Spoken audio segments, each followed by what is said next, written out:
by explaining what natural hair really is. Natural hair may refer to an afro-textured hair texture, a term used to describe African American or black hair, which has not been touched by any kind of chemicals or hot combs, such as technology used to straighten women of color's hair, and also hair that is uncolored or known as virgin, not chemically relaxed and otherwise in its natural state. So some hair stereotypes that women across the board come across include African Americans or blacks having short and coarse hair, Latinas having long and curly hair, Caucasian women having thin or stringy hair, and then Indian women having thick and straight hair. Women of all nationalities do not always fit these stereotypes. Quite often you can find any grain of hair between these four nationalities within any race or nationality.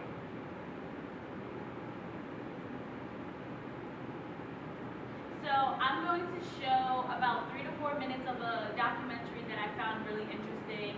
And pretty much there's this group of people who are just going around interviewing people, asking them their opinion on different textures of hair. And I thought some of this information was very useful, and it made me think about a lot. My hair is super thick, it stands up this way, and it's thick. I have a lot of hair. I have a full head of hair. So. Why are we so obsessed as black people with hair and it being to a certain standard of like appropriation to white people's hair? Well, I feel like black people are judged so much off of having naps and just bad hair. That's just what they said, because it doesn't get silky straight, and you can't just get out the shower and it's just gonna dry straight. You have to do a lot more things to it to get it to actually look the way a white person's hair would look. You have that what I call you got the white black girl look, not because you're like you look white, but because it looks like you can just get up and go. Yeah, shake and go. How much time does that shave off your day of having to like worry about adjusting it? My hair texture is actually very kinky, so I have to do a lot to get a nice curl in, but I twist it and then I sleep and do bantu knots and it's untwisted when I get up. Does it ever creep you out when people, I notice you use kinky, but sometimes people like just love to use nappy. They're like, oh my God, your hair is so nappy, which would, if my mother was around, be dangerous, because then she tries to like lunge / educate, but you can't really educate when you're hurting someone. Right. Yeah. Do you like a girl with nice long flowy hair, or can you handle a couple naps up there? I like a girl with nice long flowy hair.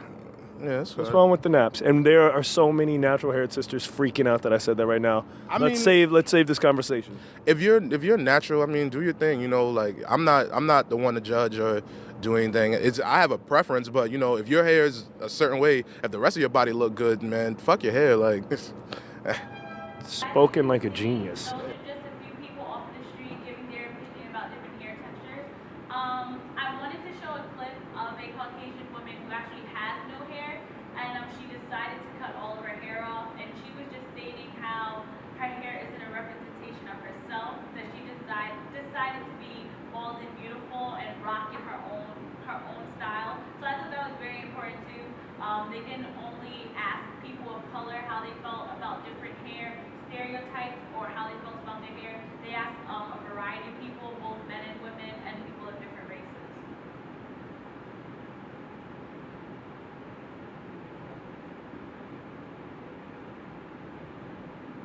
So, fighting against the norm, critical race and queer theory. The newly developed glorification of natural hair within the African American and Black culture connects both critical and queer theory. So I stated that there is an increase in Black women accepting their natural state. Eurocentric ideas of beauty are starting to shift as Afrocentric standards of beauty are beginning to flourish. And the big chop is when women cut off their hair or their processed hair in order to begin the natural hair journey. It frees women due to their ability to go against social norms that illustrate that women are only beautiful if they have long, luxurious, straight hair. So the article for queer theory that I related to was the Queering Hollywood's Tough Chick. So this article directly confronts confronted the gender ideologies defining a tough chick. So in this case, I thought it would be a beautiful chick, or what is accepted as what is beautiful and what is not. So women with short and or natural hair are just as beautiful or sexy or goddess-like as women with long and straight hair. Different media outlets such as TV, film, and internet, especially photo-related websites such as Tumblr and Instagram, are beginning to examine the phenomenon of natural hair and the beauty of women past their length and texture of their hair.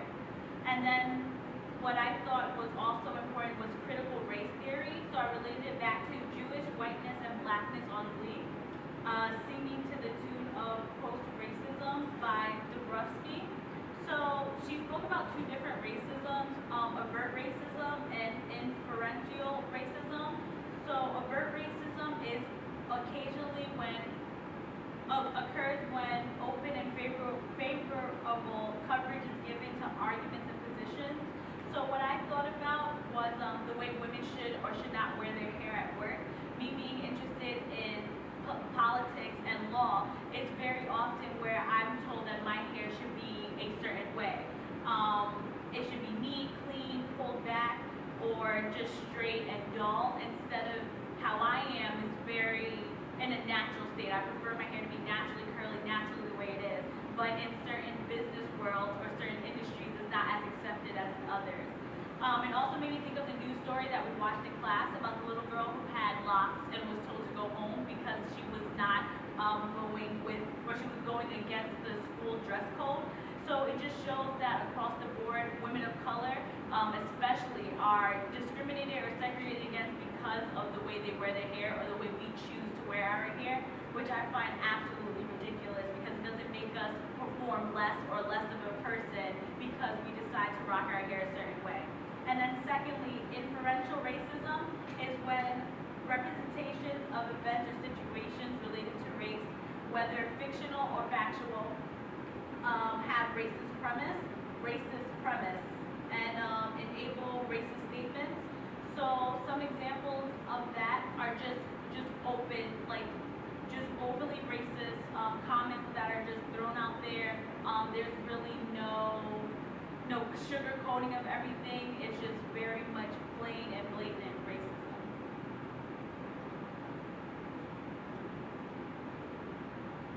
Hair industry itself. The hair care industry pretty much it was predominantly black owned in the 50s and 60s when straight hair was really took precedent over natural hair, and it was only later that the white companies realized that they could make a lot of money off of the black hair care companies, so they started to paint this picture that black hair care companies were inferior to white hair care companies, and then kind of a perception that the white way is the best way. So then they started to, when the black hair care companies started to fail, they would purchase the black hair care companies. So now only about 30% of blacks own into any part of the industry, and it's a $9 billion industry. So more than half of the industry is run by big major companies.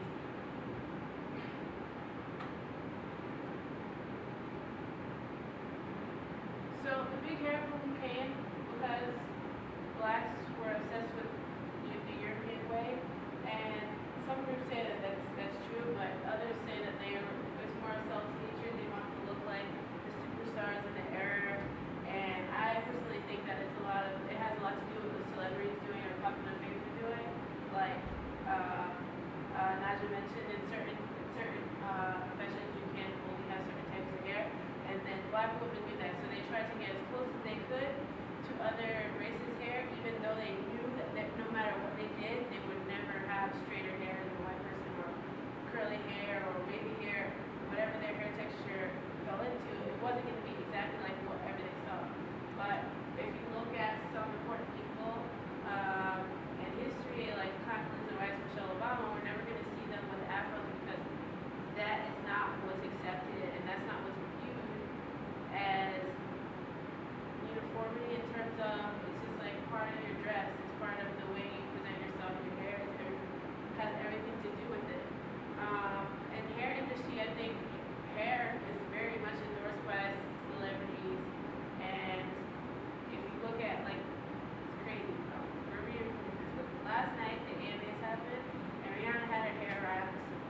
some people would have looked at it like, why does she have a new use in the hairstyle that can get done? And other people looked at it as, that's cool, like Rihanna's like, I don't know, trying to make this hairstyle acceptable. But we're definitely going to see somebody walking around thinking this is, you know, like, with this acceptable hairstyle, because Rihanna did it. Rihanna did it's okay. If Beyonce does it, it's okay. It's just the celebrities and whoever is the forefront are the ones that make the way. So now that the natural hair movement is coming, now everybody's more obsessed with transitioning hair. So it's all part of culture. So we have to, it's the same thing with the straight hair. It's all part of the movement. So I think there's no right way or wrong way. There's just culture and popular culture with hair. So whatever is accepted, like now that everybody's accepting natural hair, is whatever the movement's going to be, whatever people lean toward. So I have a ad of Solange, and she is endorsing Carol's Daughter, which is a natural hair care product, black.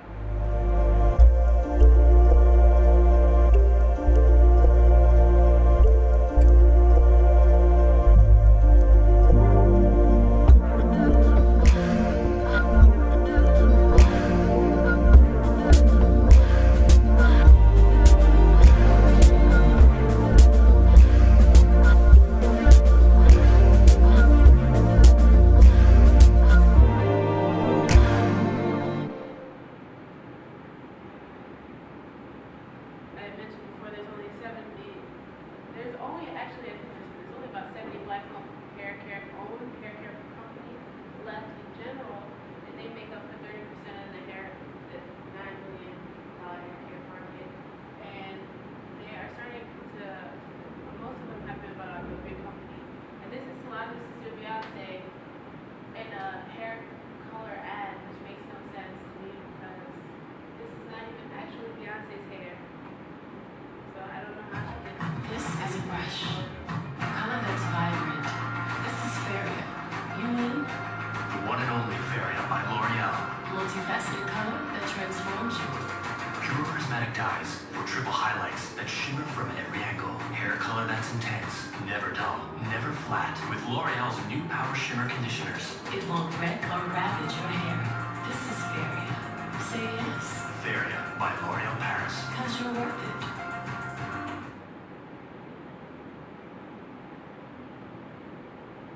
So every time I see this ad, it makes me cringe because number one, Beyonce wears lace fronts, which is amazing. Number two, she's talking about how it won't damage hair, but this is purely promotional because it's not damaging her hair because it's not her hair. So she's selling something that she's not actually using. She's using it on. I highly doubt that whoever's dyeing her lace fronts is using this variant anyway. But this is what I'm talking about. It's so promotional. Everybody wants long, flowing blonde hair like Beyonce, and Beyonce doesn't even have long, flowing blonde hair. But she's on TV, and everybody sees it because she's famous and she's Beyonce, and she's on L'Oreal, so everybody buys L'Oreal. But it's not real. It's make believe actually because she doesn't have this hair, and nor is she dyeing it with this hair product. But in order to sell to other people, white, black, Chinese, they use Beyonce because she's huge and she's a major figure in today's society. So that brings me to culture theory. Adorno and Horkheimer, this is basically exactly what they're talking about. People are so passive to what actually is happening with hair that they don't even care like what certain things are doing to their hair unless somebody's talking about it. So with the natural hair movement, if someone wasn't talking about it, people would still, I think, some people would care, but other people would still not care. If Solange wasn't on this commercial, half of the people who are thinking about transitioning or have moved over to the natural state of their hair wouldn't be paying it any mind. If celebrities were behind it, if Carrie Hilson wasn't wearing her braids, people wouldn't be paying attention. Now it's completely acceptable for this to happen, other than it's only happening in certain parts of the certain neighborhoods, certain parts of the country. People actually care about the health of their hair and what's going on with their hair, and then not just trying to be like whoever they see on TV. So this is exactly, to me, this is exactly what they were saying because people are being driven into passivity by what they see and what they hear, and not so much as what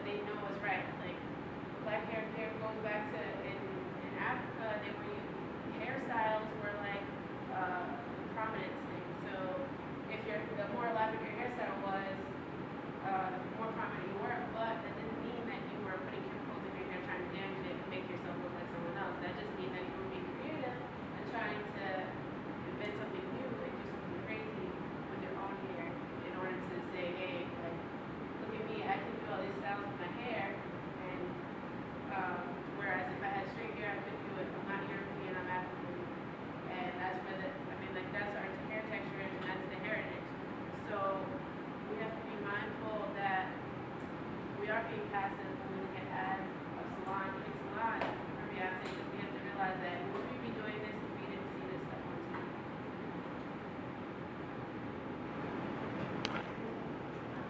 So basically, the end result, it brings us all back to the headline theory, and that falls under the subcategories of dominant, residual, and emergent culture. So with the dominant culture, what's happening with the natural hair movement is basically that at one point in time, African Americans had their own culture. It weren't African Americans, we were Africans.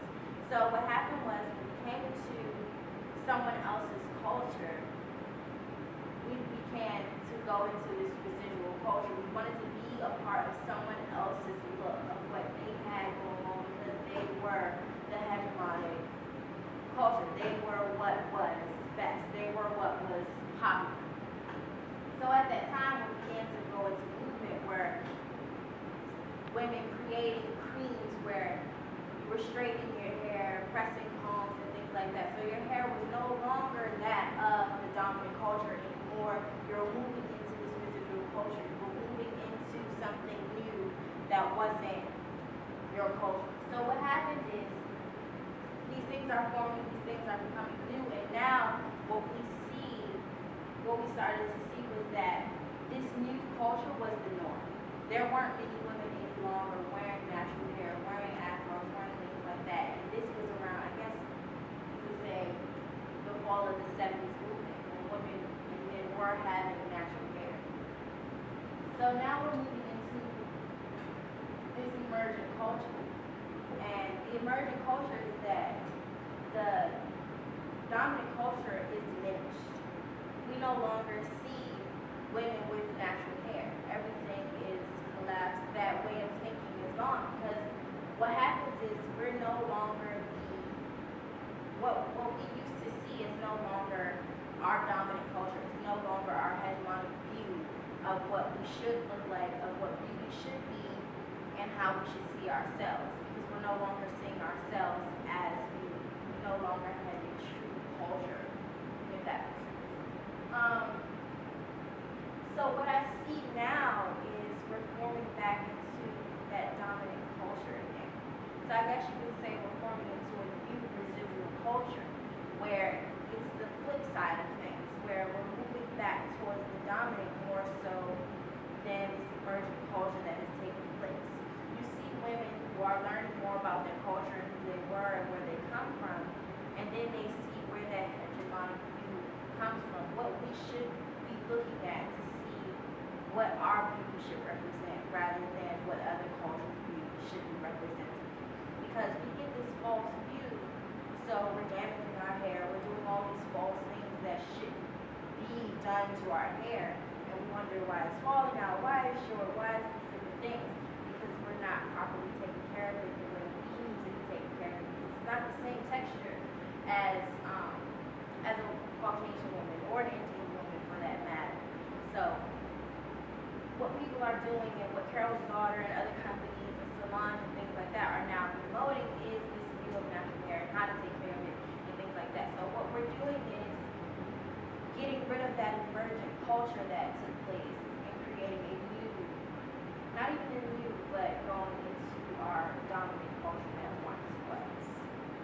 And that kind of just sums up how everything is moving. And what I did was, because I wanted to understand it further, I spoke to a few females and I created a big documentary of why they decided to go natural and how they felt about it. And I'll show a few clips from that documentary. I really learned that we didn't know how to take care of our hair in the beginning because maybe we weren't trying to embrace like what we have and trying to fit this type of beauty. I've learned to be comfortable in my own skin and that I don't need other things to make me feel comfortable. Like I still get my nails done, but with my hair it's like it's not a necessity to have to put a weave in or to add something in when my hair is perfectly fine the way it is. It's the way it was meant to be.